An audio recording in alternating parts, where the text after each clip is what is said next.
Meanwhile, the Parkland boys volleyball team thrilled to be heading back to the PIAA quarterfinals, and this year they're looking to advance past the round of 8, as this is where they came to an end a year ago. Trojans will be facing a different opponent on Saturday, but they will be just as tough. Erica Rose has a preview.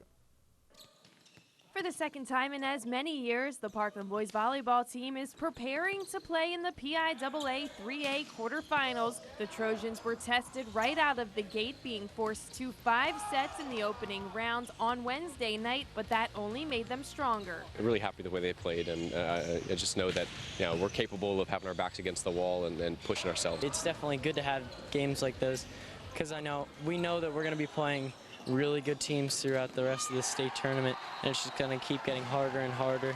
So it's good to have that nice little eye-opener and just truly see what really good teams are all about. Knowing that Penn Manor is going to be a really physical, a really aggressive team. They got big hitters, and they're aggressive from the service line. We have to be prepared because, for all we know, they could jump out on us, and we're going to have our backs against the wall right away again, too. So it's good to see last night the guys responded. Along with advancing to the quarterfinal round a year ago, the Trojans fill their regular season schedule with several opponents from outside of the district, giving the guys insight as well as confidence for this point of the year, and they realize they can take no opponent lightly. It absolutely does. I mean, we look back at the Bobcat and the Kohler Classics, which, our trip on Saturday is an hour and 40 minutes. Well, that's ironically how long it takes to get to the tournaments we go to. So, in terms of the use of the bus ride and the logistic aspect of it, we're used to those kind of things. But also we go out to those tournaments and we see the Central Yorks, and we see the teams that are ironically still in the state tournament. So it's always a good thing to see those teams that are doing well that we've seen earlier in the season, and we know the results of the previous matchups don't mean much, but having seen them be familiar faces and kind of know what to expect is definitely an advantage for us.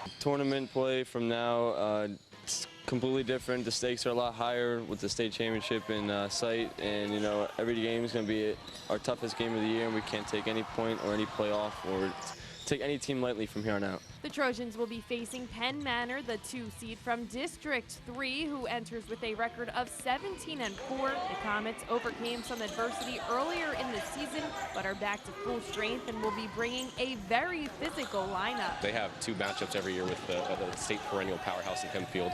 I think the first time they played Hempfield, they went to 5, and it was a very tight match. So they're a very good team. But like I said, the good news is we've played a bunch of teams that have had similar players, and we've been able to come out on top. So I'm hoping that we can kind of live up and feed off that same energy. I know one kid who I'm going to be playing with this summer, and I definitely know he's a great player and he's a great outside hitter, so I guarantee that their whole team is going to come out strong. We saw a little bit of them at tournaments, but they look like a really solid team. But if we play our game, hopefully we win and we keep going on. The Trojans have to travel to Mechanicsburg on Saturday and will immediately follow the Emmaus game, which begins at 11. On the scene at Parkland, America Rose, 2 Sports. So we'll get a chance to see both our District 11 teams at the same location at Mechanicsburg High School. We'll have highlights on Monday's edition of Lehigh Valley Sports Team. Talk about it time and again. District 11 with volleyball, whether it be the guys or the gals, one of the top districts in the state of Pennsylvania. Well represented. What a sports year for Parkland High School as well, huh? It's been impressive. Volleyball, baseball, football, basketball, you name it. They've been a player, and more often than not, they've won District 11 championships. We'll step aside when we return.